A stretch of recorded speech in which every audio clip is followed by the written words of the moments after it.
If the parties could please identify themselves for purposes of the record, starting with the plaintiff.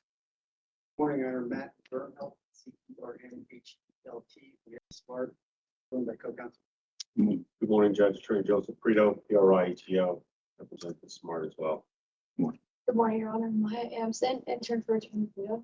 Very good. Good morning. Good morning, Your Honor. John Brennan for the respondents. The table here are Anthony Calvary, the Solicitor General, Hampshire, member of the Solicitor General. Very good. Good morning to all of you. And I understand the petitioner is on WebEx. Is that correct?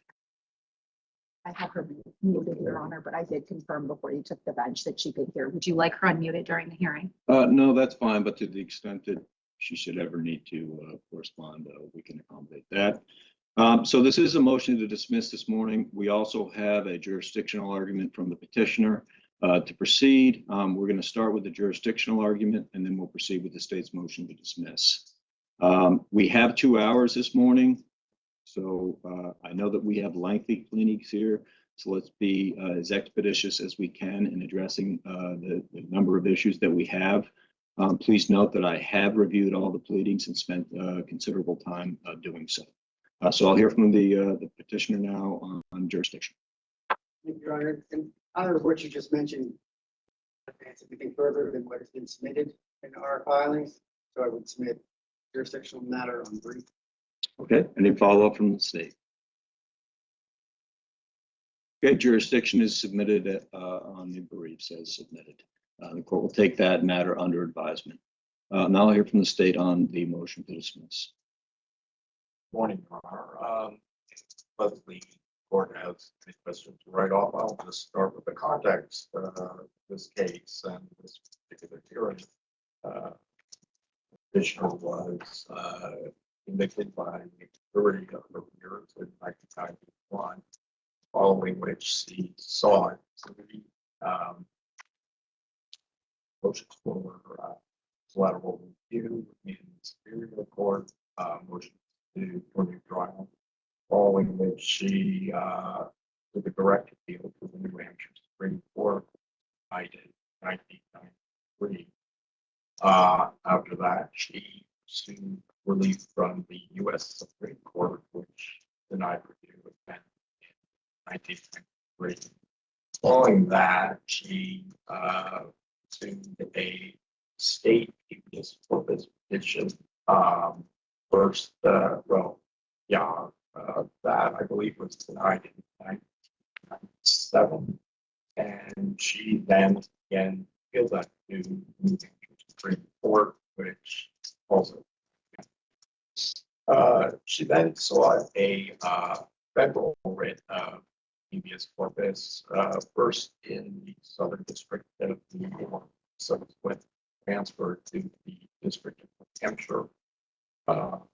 That was denied in, I believe, 2002. Was there a transfer order associated with that decision? I believe there is, and you can find the transfer ruling in Lexus Pension case, but we can try to pick up the transfer. So this case has been quite well reviewed. It's had a long history of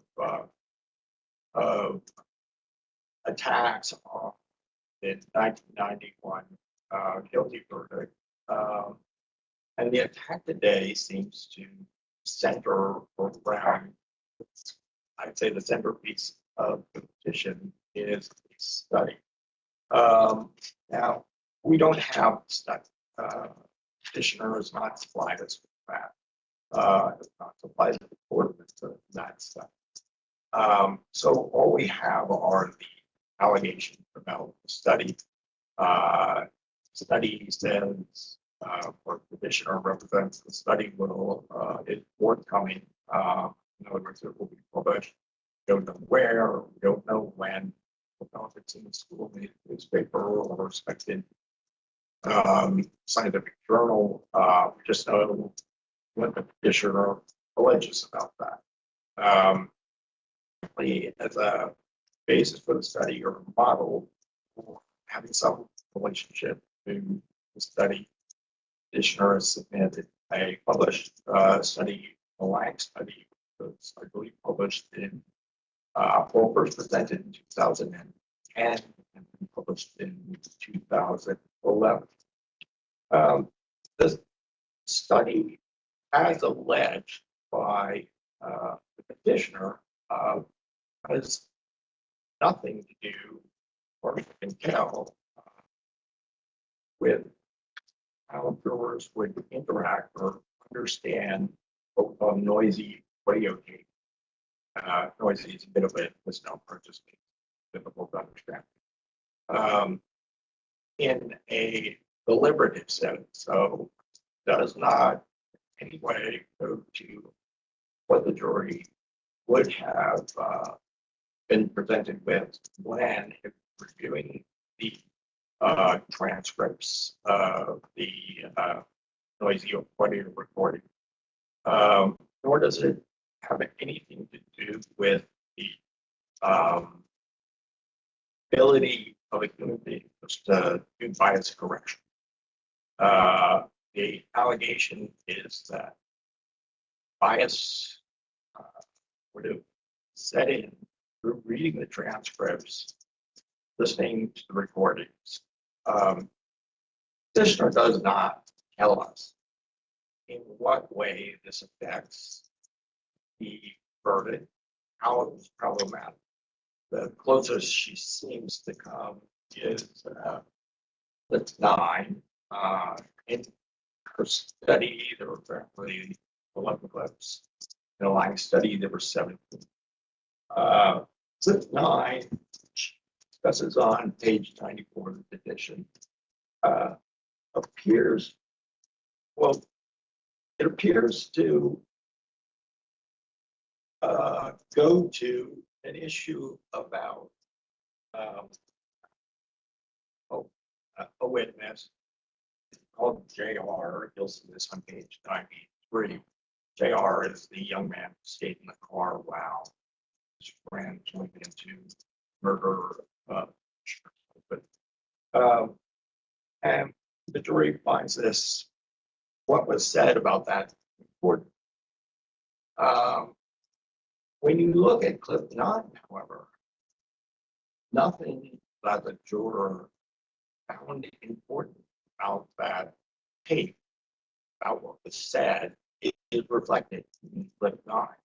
So clip 9, what is said to be influenceable by bias is why JR was, as Smart put it, role, in other words, confess. In the transcript, it says she'll turn on them and be the first to roll. In the alternative transcript that was given in the study, apparently, it says he'll panic and be the first to roll. The juror, however, doesn't say anything about that. The jury is concerned with that she knows that JR will be the first to roll. So the closest they seem to come is clip 9, and clip 9 manifestly has nothing to do with the issue that the juror is considering. So we're wondering how this is even relevant to these proceedings. When you look at the study itself, too, or at least how it's described, we can't look at the study, but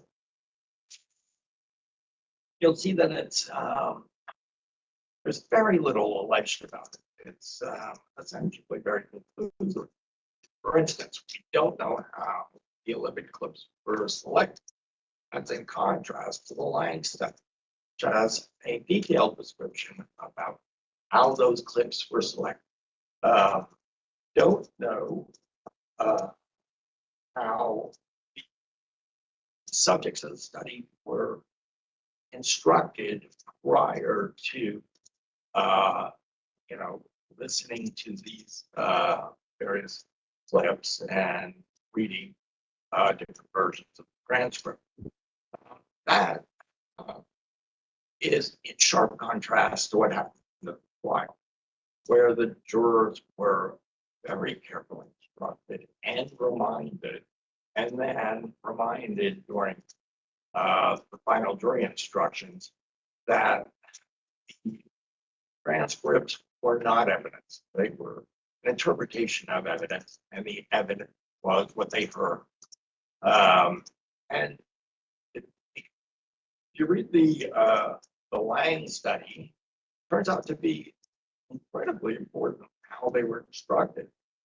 In the Lang study, there were two groups of test subjects. One group was instructed and given a source of these clips, the 17 clips. One group was told this was from a job interview. Another group was told this was from a suspect's interrogation. The job interview group, there was no misinterpretation, zero.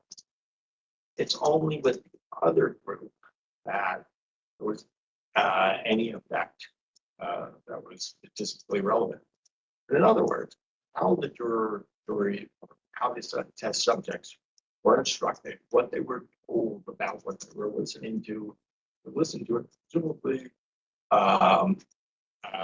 was positively important in that Lang study. And the clips were important too.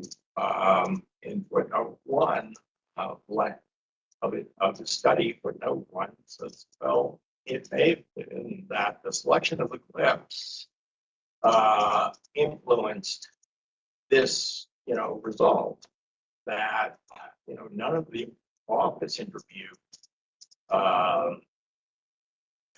group that was instructed in a way to, give them the source that it was an office interview.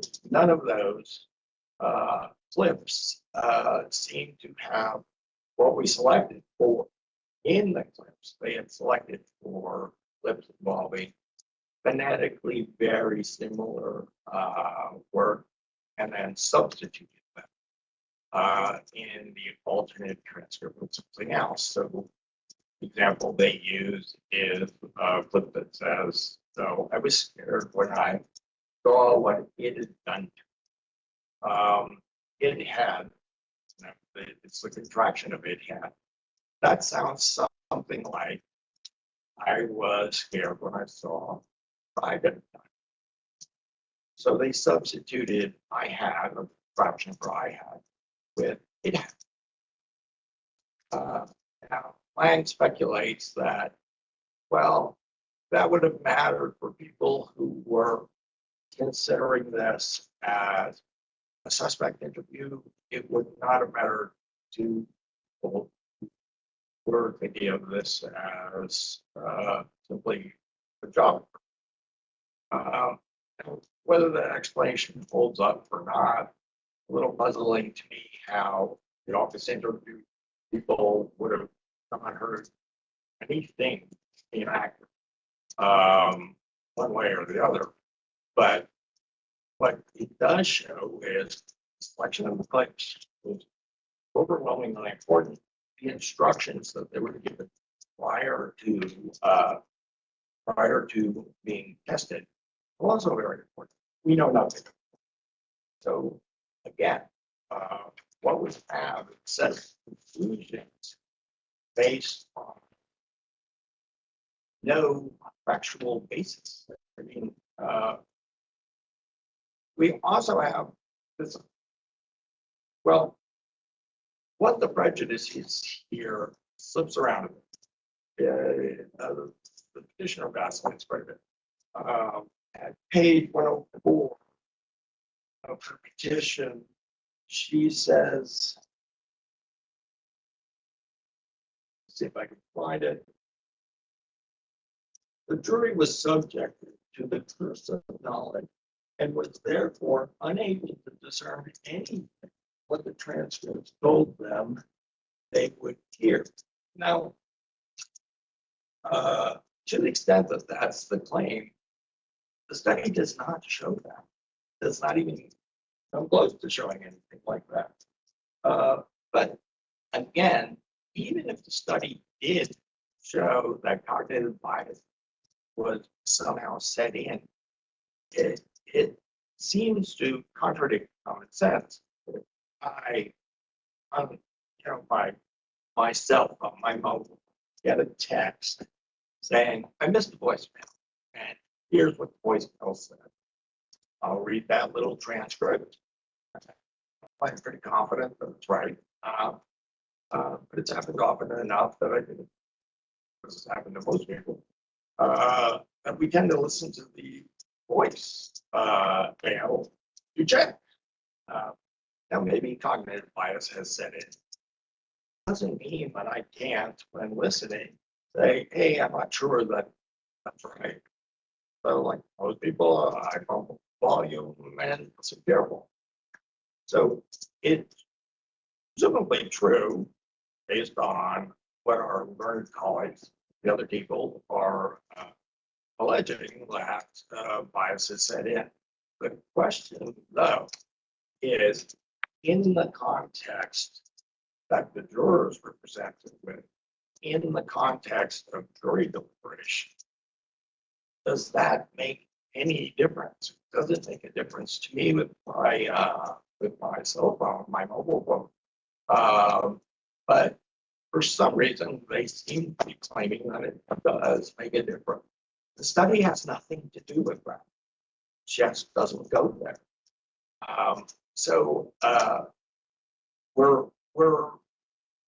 Well, I mean, there are other parts that are puzzling. I mean, consider the volume.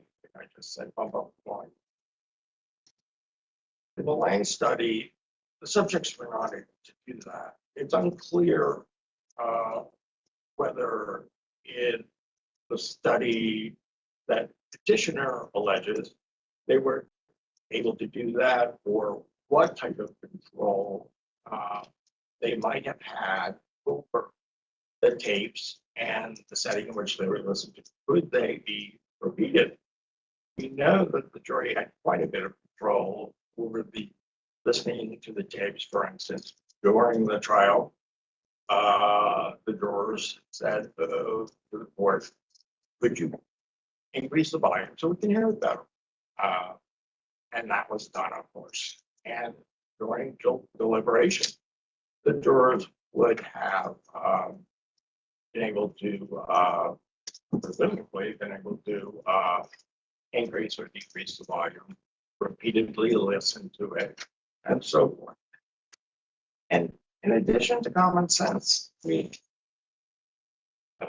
appears that petitioner's own filing would support the idea that the jurors were skeptical of and attuned to the problems or the possible problems with these transcripts. For instance, at page 93, this is part of these long quotes that petitioner uses that come from, I believe, the transcript of the juror, the hearing that was held post-trial about possible juror misconduct. And the juror right at the top here of this very large block quote says, of the transcript, I don't know how reliable that is, really. So she's questioning that.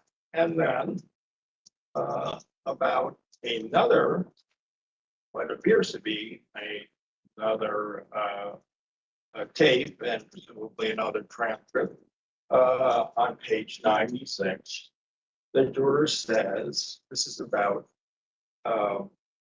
why didn't Bill tell you anything? uh, she's unsure about this. She thinks it's important, but the juror says, I'm going to have to go back over the tapes again. So it's clear that the jurors are attuned to the issues here with respect, or at least this juror is, was attuned to the issues with the transcripts perhaps not being accurate and needing to be reviewed, the tapes needing to be reviewed. This situation appears to be very much like me with my mobile phone, getting that voicemail. I know to review it. I know to be skeptical. And even if you give them that cognitive, that what they allege finds a basis for believing that there was cognitive bias, it does not in any way go to the issue, which is, was there actual prejudice? Doesn't say this. It says maybe. Maybe they misheard something. Maybe they didn't correct. Maybe they didn't scrutinize. But that's not enough for actual prejudice, which is what they are alleging. Now,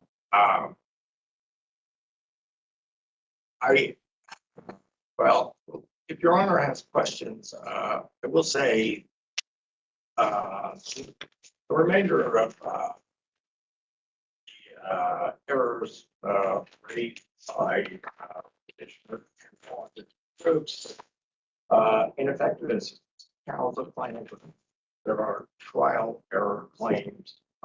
We think both sets are procedurally faulted. One that might be a little different, at least as framed in the objection to our motion, framed a little differently in the petition, but in the objection to our motion, the issue of pretrial publicity affecting the outcome of the trial, which was litigated fully before the New Hampshire Supreme Court, takes a bit of a spin in that in the response, and is argued as an actual prejudice rather than an inherent prejudice claim. That is tied to the interview with the former juror, Ms. Jeff, apparently a journalist, 11 or 12 years following verdict, interviewed Ms. Jeff. Ms. Jeff's accommodated her and spoke to her on the phone.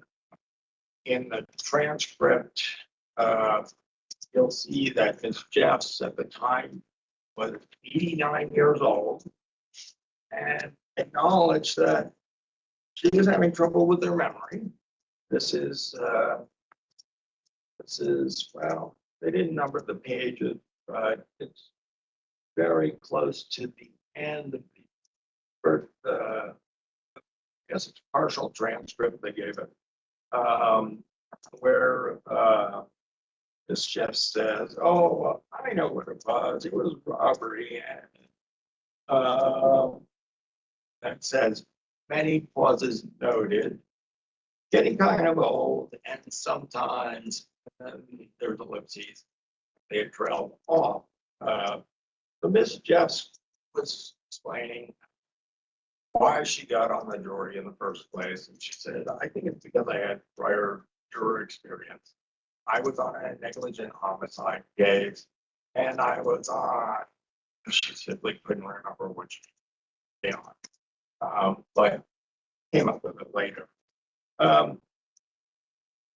When we get to what's important about this interview, it turns out to be a single sentence where apparently in the same breath, or in the same sentence at any rate, Ms. Jeff said something that was a bit of information that was contained in what was titled Anatomy of a Murder, WNR, fast apparently. And it was about petitioner attempting to have a witness murdered. Now, she says that, and she also says that she believed that petitioner was guilty. She doesn't say one influenced the other. She simply says this in the same sentence. This, we think, is far too slim basis for reviewing this case 35 years after the jury. As far as we can see, this unexplained term, given the transcript we've been given, it does not establish any sort of prejudice.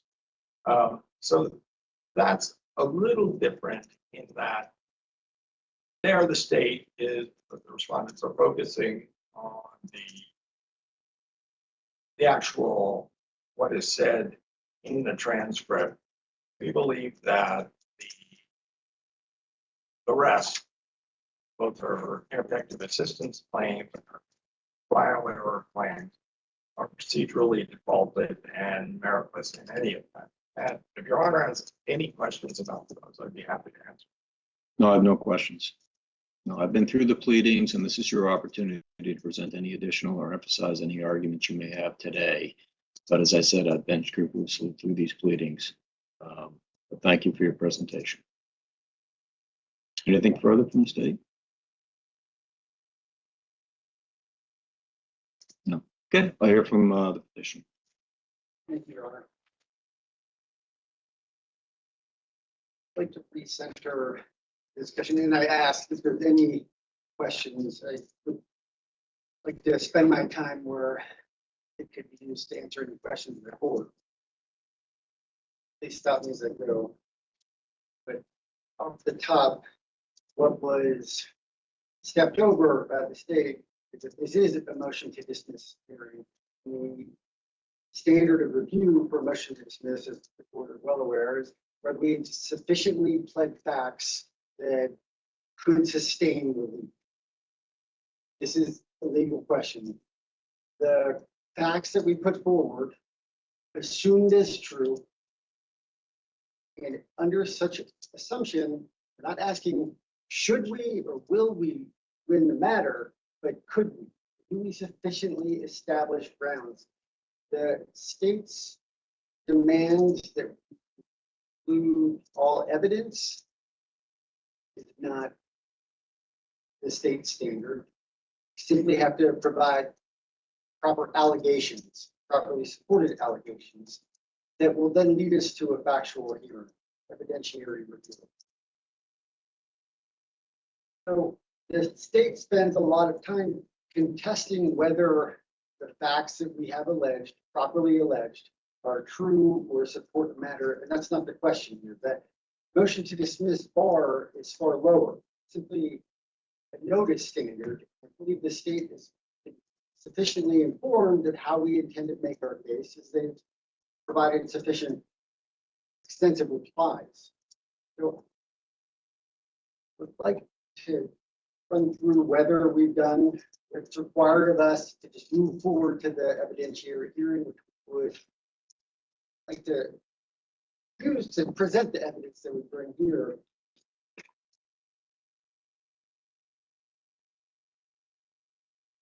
State started with the context. Our view is slightly different. I've spent a lot of time transcripts, review with the prior proceedings in this case. I think what's important and our North Star really is the bathtub tapes. The juror that went home every night of trial didn't want to talk to anybody else because it would violate her oath. But she had to get it out, and she did a live recording and do a tape recorder about how she was processing and receiving the testimony and evidence from that day in court. I have never seen such genuine evidence, representation, how different parts of a trial were received and affected the outcome. Juror tells us exactly what affected the outcome, and I would pick other citations from the tapes that were played onto the record and are an official record of this court. I cited two most important for us, also on the top of page 93. But if you didn't have the transcripts that somebody interpreted the tape and made a transcript of, you wouldn't have known half of what was said. And then the juror says several times over that there's no way, she says, not in this world could she have been convicted if it wasn't for the tapes. And I just cited, she says, you wouldn't understand the tapes if it wasn't for the transcripts. And to any effect that transcripts should have and could have been overridden by a jury instruction, we move into the importance of our study, Davidson study. And I would like to clarify the outset, this is not a study that. Can I just ask you, what was it in the transcript specifically that created a problem? Explain a little bit further. Which, So you said that this juror who made these tapes would not understand the transcripts or the tapes without the transcripts. So what was it specifically in those transcripts that provided the information this juror needed to understand? the study takes the lead from there. She doesn't spend a lot of time saying exactly what statements on the tapes led her to convict. You know, it's the tapes that led her to convict. And what the study does is pulls, and this is an evidentiary question of whether the study can establish not actual prejudice, which is not the standard, but a substantial likelihood of prejudice, is an evidentiary question. The authenticity, the legitimacy of the transcripts as well are a factual question. The study, as I understand it, we had no hand in the instituting, the running of the transcript, but the science, the forensic scientists reviewed the transcripts from Ms. Smart's trial and pulled what they found to be the most incriminating statements. So they pulled 11 statements that I believe are objectively incriminating. They assign Ms. Smart with statements where she's insinuating herself in something improper. So they felt those were the most apt to be tested. Beyond that understanding of mine, so it does remain a factual question, and I anticipate and look forward to putting the researchers on the stand to understand why they chose these. I think it's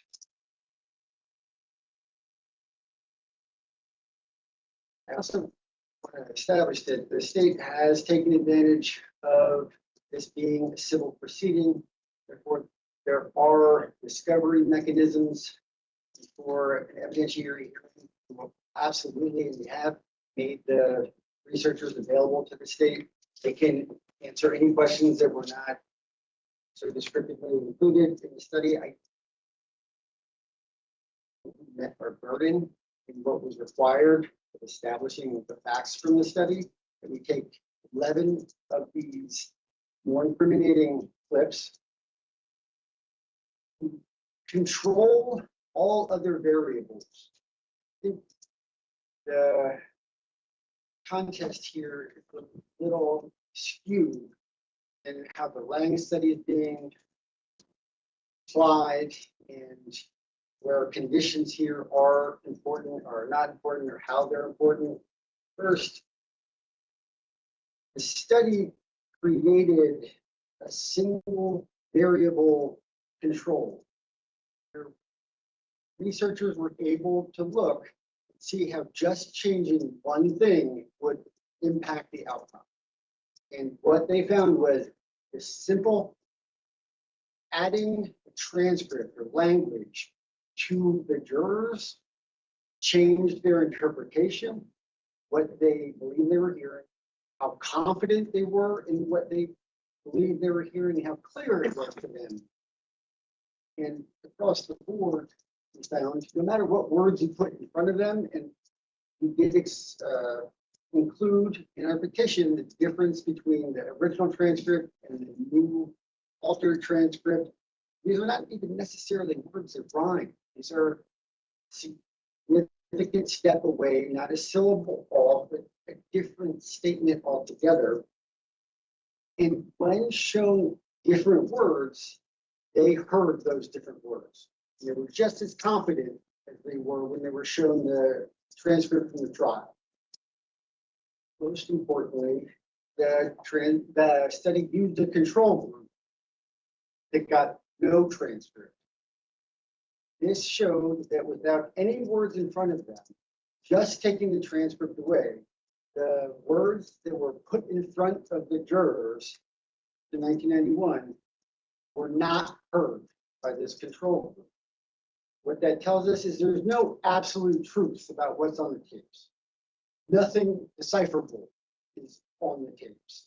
But when you tell someone what they're hearing, you set this expectation and induce bias, and they will hear it. Where the studies being critiqued against the Lang study, I think it's incorrect application in that the Lang study showed when a test is in front of criminal context, that automatically skews what the participants understand and hear. That's not beneficial to justice. That's a suggestion that you will hear something incriminating just because of the context. So it's absolutely more appropriate to remove these unsound factors and have a one variable study conducted.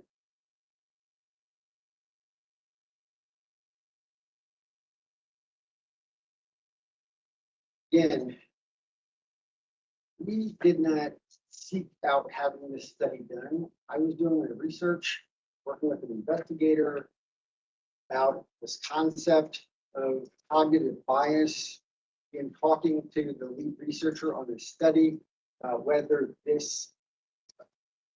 facts in this case could be meaningful or have affected the jury's attention to the tapes.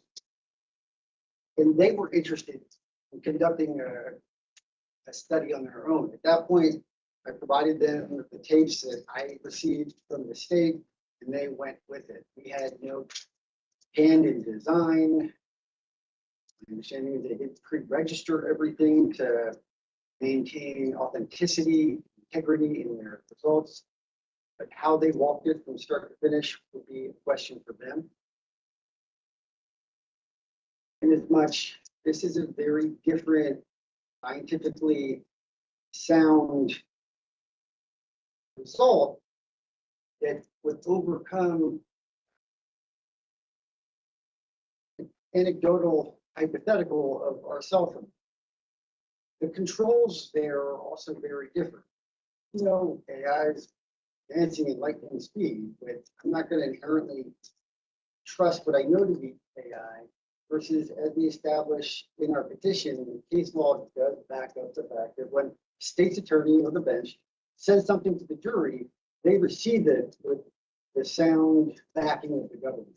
But these are two very different analogies.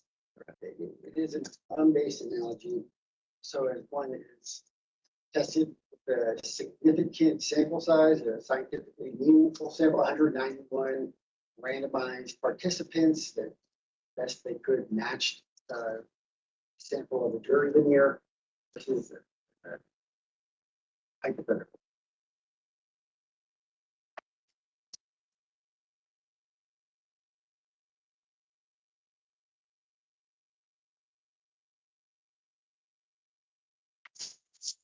Where we are critiqued for not applying enough facts of the study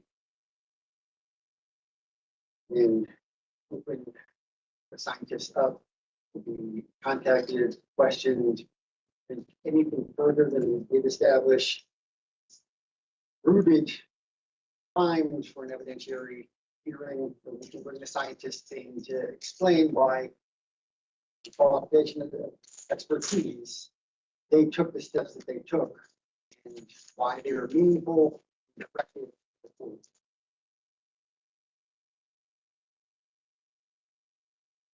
Also disagree with the state's application of waiver.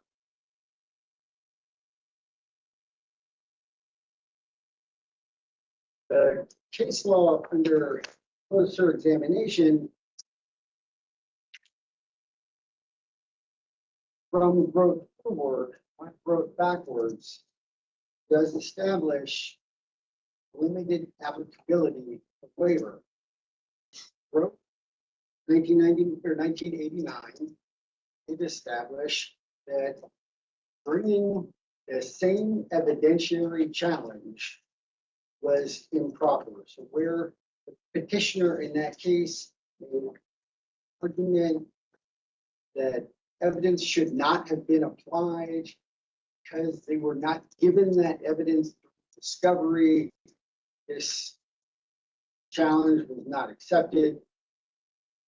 Court found you're not prejudiced because we already got that you have marijuana. This is just introducing a little bit. So we're not finding error on the evidentiary ruling of admissibility of a non-disclosed discovery matter. And even if it was an issue, you weren't prejudiced by it. And if you're not passing harmless error review, you're certainly not going to pass a prejudice or standard under Strickland. So when that petitioner brought the exact same issue, his counsel did not make that exact evidentiary challenge. The court said, we're not moving forward. We're not going to take that because that is the same evidentiary, same rule, same discovery that you are challenging. It's a waste of our time. Plus, it was not harmless error, so it can't meet the prejudice standard. But if any ambiguity that we see in growth was completely cleared up before Ms. Smart's trial.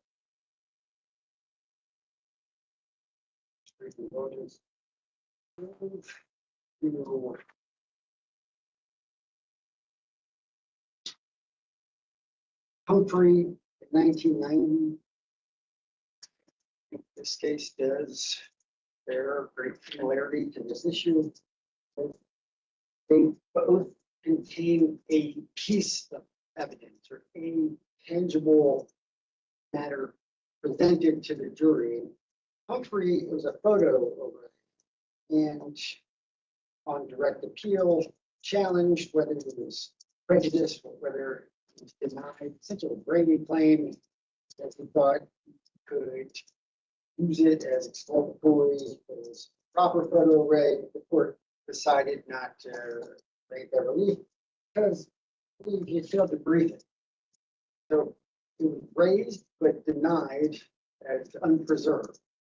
He was allowed to then bring that same error issue up before the court in a habeas, when he brought as ineffective assistance to counsel for not filing a speedy trial claim for demand, and resultingly lost that piece of exculpatory evidence. It's still challenging the same thing, but it wasn't a problem for the court because one, it wasn't reviewed, it was unpreserved and dismissed by the court. The went before the court.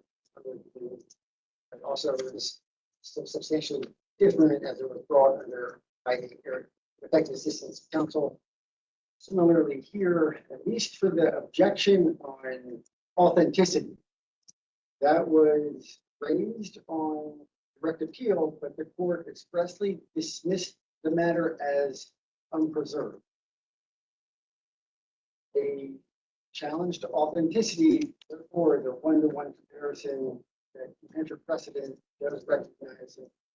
Undoubtedly, we should be able to move forward at least on that claim amongst the bunch, but move to Bechtol, where the challenge was about there's motion in limine where defense was awarded an exclusionary instruction to the state to keep out any prior convictions, mentions of prior convictions, but defense counsel overstepped his opening, disclosed a prior incident, prior arrest, which opened the door for the state.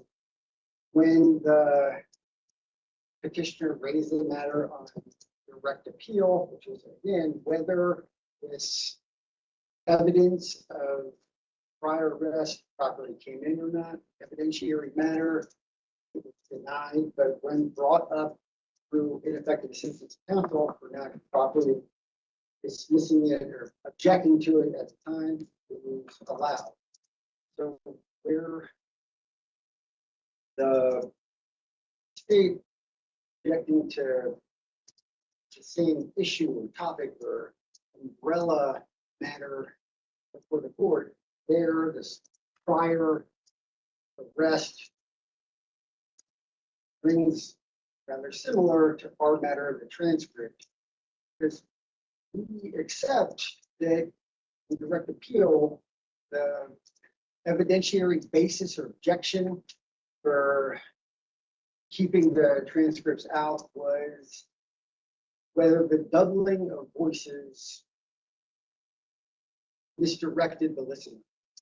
That's what was reviewed. That's what was brought up. We now raise a number of other evidentiary rules,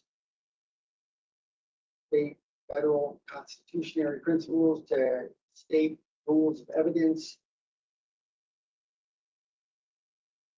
Due process matters against the state and the court based on where, and I recognize our argument on a conviction based on false evidence. It is a developing standard of law without state direction. The fundamental fairness is equity. No one should be sitting in a life without parole. Sentence where the conviction did result from untrue or inaccurate evidence. It would bring that back to the statement by the juror in their bathtub at night that these tapes are what got her convicted. She never would have been convicted whether for these tapes. But moving from there is a much more well-trodden ground, not admitting facts, not admitted as evidence, or moving unfounded opinion testimony. These were inappropriate actions by the state, but they also should have been objected to by trial counsel. The transcripts were also a statement directing the jury on what they would be hearing.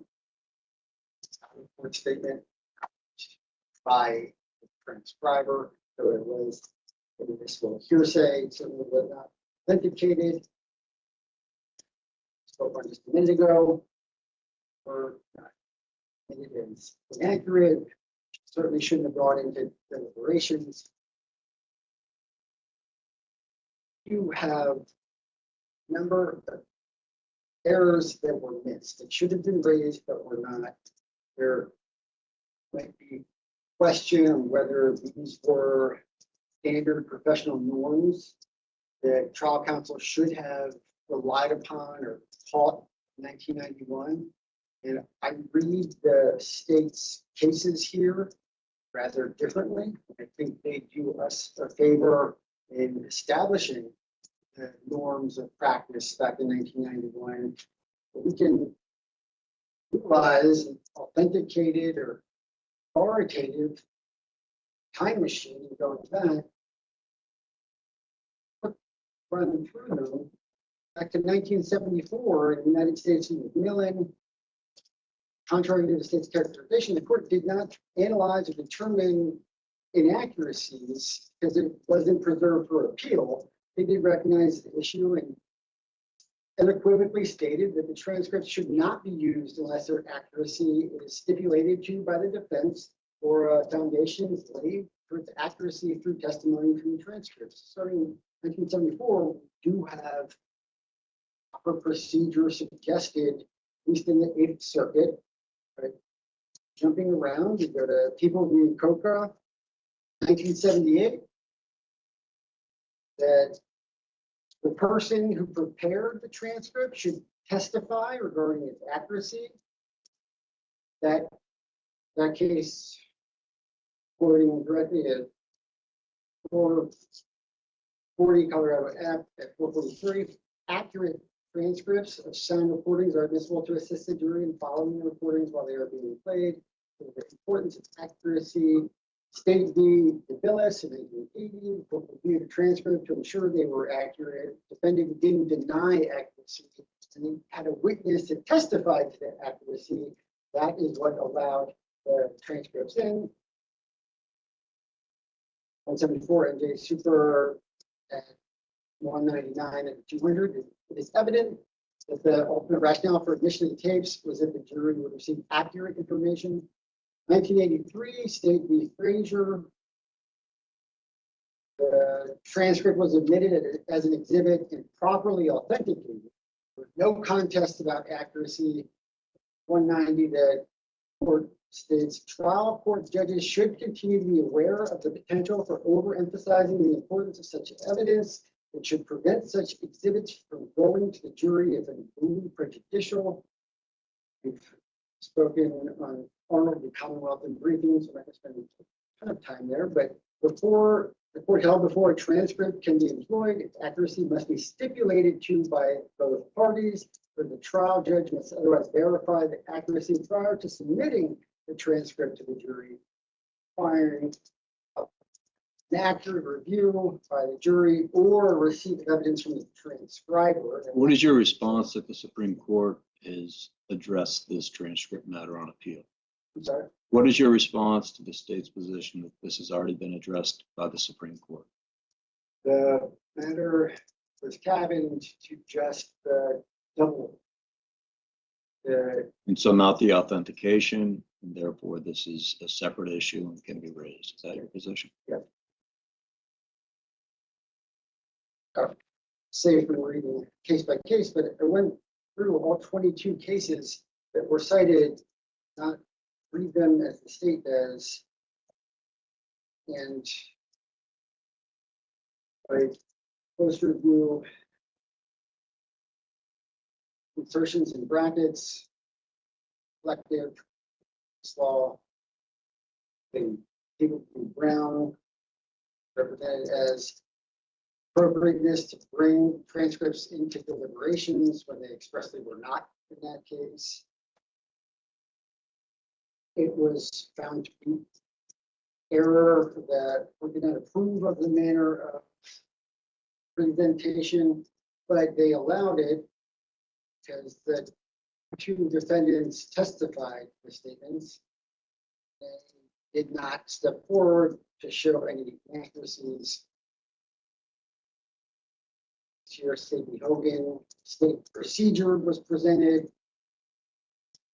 And walking through safeguards that were not applied here. Being able to present your own jury, not letting go into, believe that when not being able to go into deliberations. And 1, 2, 3, 4, 5, 6, 7, 8, 9, 10, 11, 12, 13, 14 more cases I'm happy to walk through, but establish clear safeguards, not one, finding all inaccurate, unchallenged. Challenged transcripts never been allowed for a jury. The court reviews whether they were stipulated to, whether they were tested for authenticity. The cases finding no error, harmless error, or when no inaccuracies were addressed this here. So we completely disagree on the law, but standard operating procedure at the time and to date, that wasn't followed. So actually, it allowed us to step to whether the trial counsel did and responded. They challenged what was proposed to the court, did not match contemporary standards for transcripts at the time. Importantly, it's not a case where we have to skeptical around whether there was trial strategy.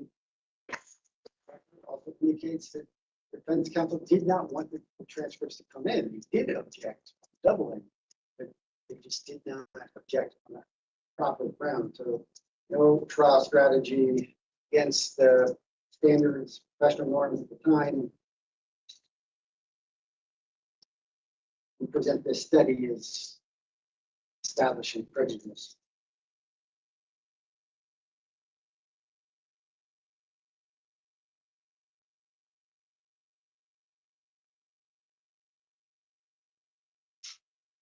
Does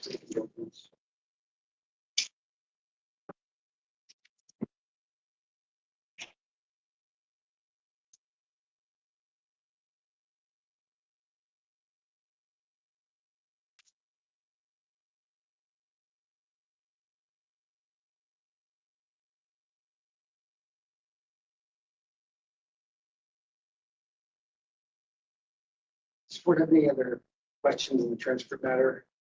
Except for the other issues. No, I don't. The state's reply to 40 differently than presented it.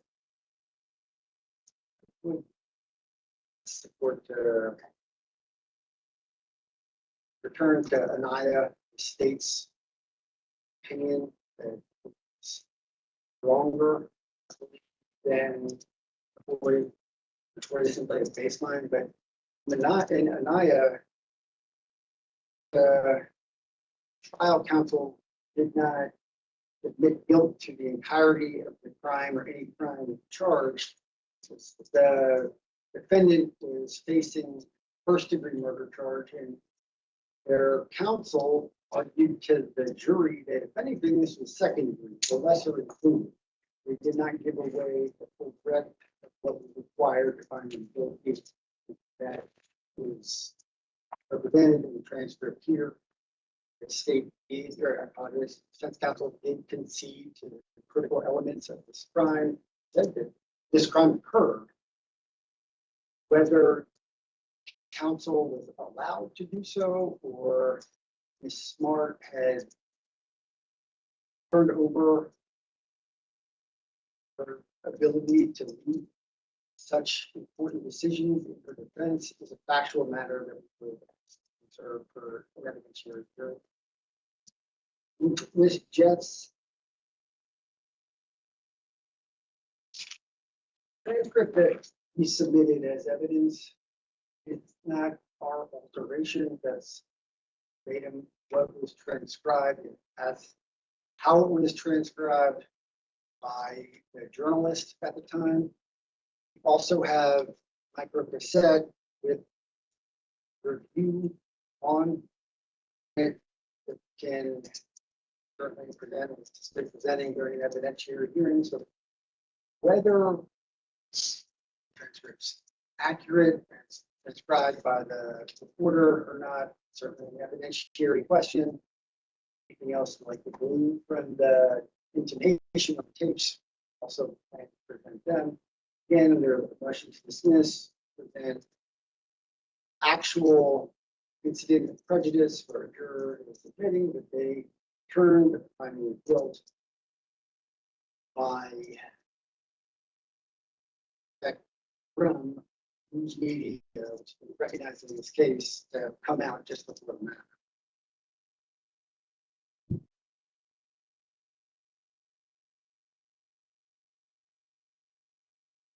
You see the jury instructions, may not be much factual dispute left there.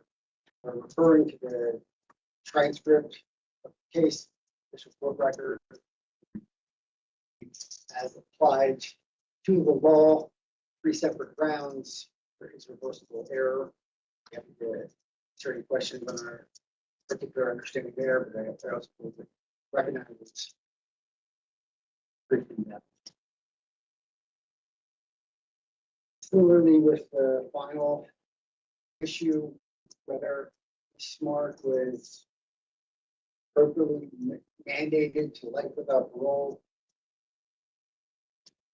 the reply does not accurately meet what our argument is. We're not stating that she was not convicted accomplice to first-degree murder. Absolutely was convicted of accomplice to first-degree murder. It was clear in the indictment, the top of the trial, jury instructions, but she received a sentence of first-degree murder. This is critical distinction that we do recognize and see. First-degree murder does carry a mandated sentence. And a defendant that was an accomplice can be charged to the underlying offense through accomplice liability theory. So if you were an accomplice, you can be convicted of first-degree murder. That's not how the state chose to bring in the case and how Ms. Smart was charged and convicted. She was convicted of another offense, statutorily created other offense that I believe is subject to life without parole because it can carry the penalty of the underlying offense, but it is a separate crime. It's no longer made.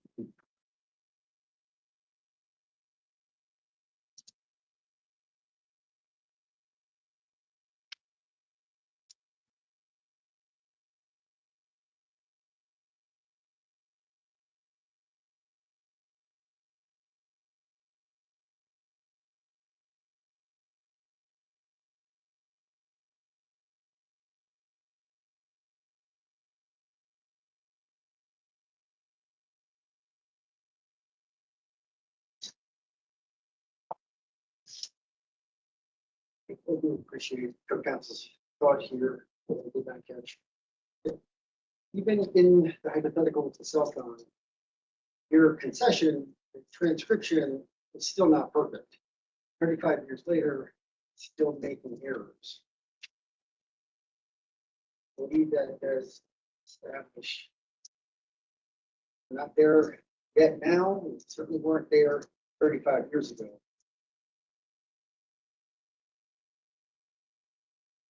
Beyond that, we request for grant an evidentiary hearing where we can apply the facts of the case as established, the bathtub tapes to the study directed as it was by the research team. We appreciate the court's consideration. Unless the court has any more questions. Very good. Does the state have a follow-up? If I may, very brief. Okay. Um, I tell you what, let's just take a brief recess. Monitor a minute here and I'll be back shortly. all right.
Okay,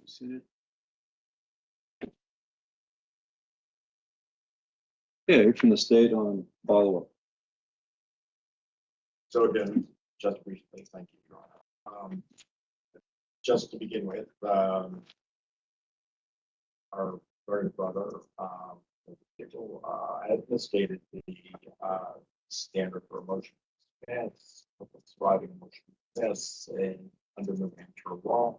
For New Hampshire law, facts supporting the claim must be credibly alleged, as well as the law, legal assumptions, legal statements are not sufficient. The state's position was also incorrectly stated. Our position is there are no facts supporting the claims made by the petitioner. And insofar as there are factual things that are relevant here, those are simply legal conclusions relating factual matters. Now, with regard to questions of, say, raising authentication and so forth, habeas corpus is not a substitute for appeal. It's not New Hampshire. It appears that through a very, at least from London's point of view, a very difficult chain of reasoning, the petitioner believes that she may relitigate something that has been litigated before the state Supreme Court. It is unclear why that wouldn't just be another appeal. That's not what habeas corpus is. Also, just I might add more about all the cop. It's very difficult to see how there could be authentication issue when the trial court, as here, reviewed reviewed all of the transcripts and all of it prior to allowing to be played or distributed, regarded over tapes of the transcripts. And so there has been considerable attention paid to exactly what the authentication issue is about, or what I assume. So it's difficult to see how it would be meritorious if it were. But putting that aside, if there's a trial issue to be brought up, it's got to be brought up through guise of ineffective assistance of counsel. Here, there's been no allegation of deficient representation. I don't think there could be, since the study, the science here didn't exist in 1991 when the trial was going on. Our brother also misstates the prejudice from ineffective assistance of counsel. It is actual prejudice. The standard to meet the actual prejudice test is that it's got to be reasonably probable that absent the deficient representation, the outcome would have been different. We submit that neither of those tests met. With regard to Anaya, we are a little puzzled as to what the argument is there.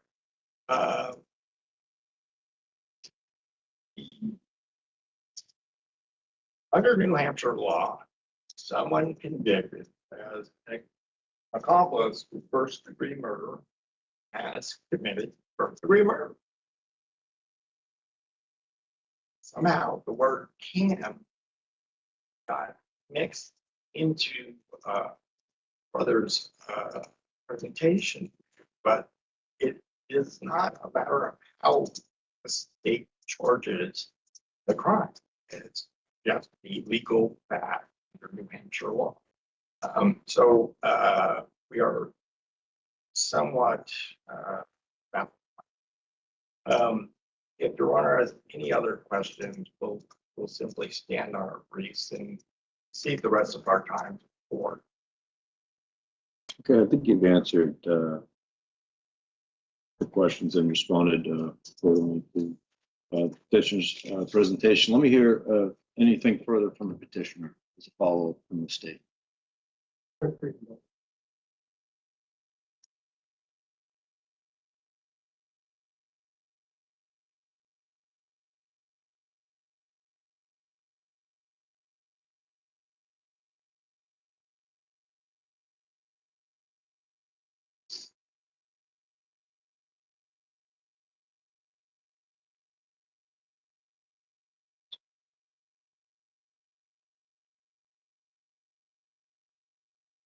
Thank you, Your Honor.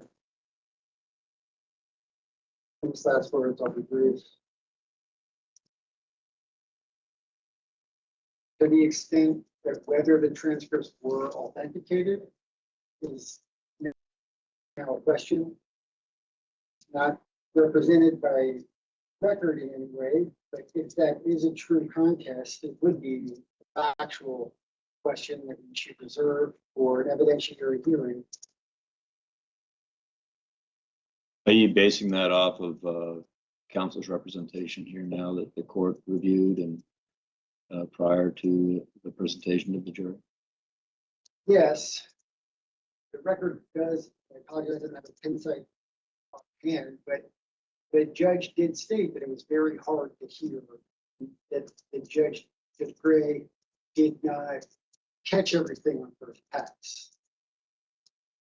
That would not constitute authentication or accuracy in alignment with the string of transcript cases before the court.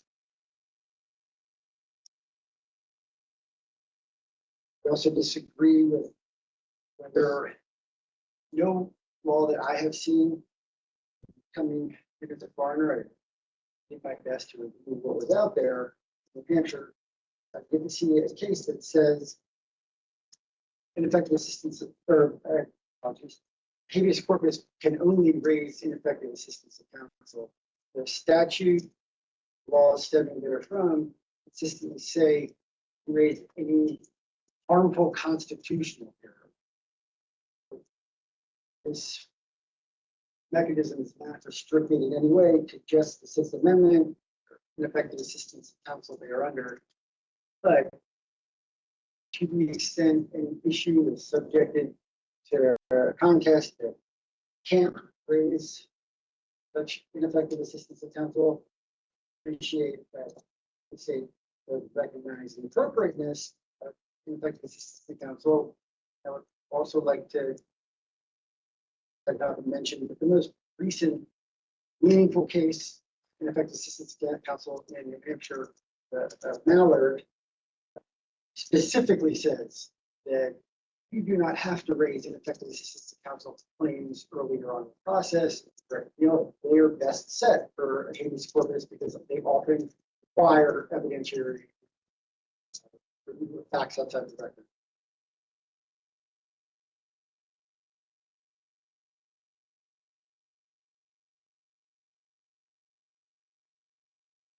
Still, you maintain sufficiently pled the facts of the study.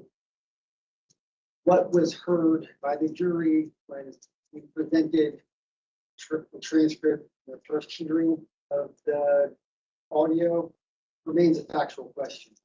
Whether the transcripts have a substantial likelihood of impacting their interpretation of what they were seeing is a factual question. Invite experts who actually analyze the matter to kind of speak on instructions of the court. They spend a lot of time reviewing whether there's a presumption, or that there is a presumption of the jury following instructions given to the really throughout trial, which we do not disagree with, don't interfere with, we don't think we in any way attack that. We recognize there is a presumption. But the nature of a presumption is that it's rebuttable. And that's where the factual argument comes in. We alleged that, sufficiently alleged facts that in this situation, that presumption cannot be followed. The weight of the cognitive bias that's imposed under the conditions that were presented to the jury. Whether we met that rebuttal also remains a fact that better set for an evidentiary. Unless the court has any further questions, appreciate any consideration. We submit the rest on brief. Very good. Anything further from the state? Your Honor, I think I must correct myself. I must have misstated. It is not the respondent's position that only ineffective assistance counsel claims can be heard in habeas corpus and under New Hampshire state law. The claim I intended to make, apparently spoke, was that as this case is pled, the only possible avenue for relief in habeas corpus would be through ineffective assistance of counsel, which has not been properly pled. I would, well, let me just stop. Okay. Good. Anything further? Yeah, thank you. Okay. The court's going to take this matter under advisement. We'll issue an opinion hopefully in the next 30 to 60 days. This matter's adjourned. All rise.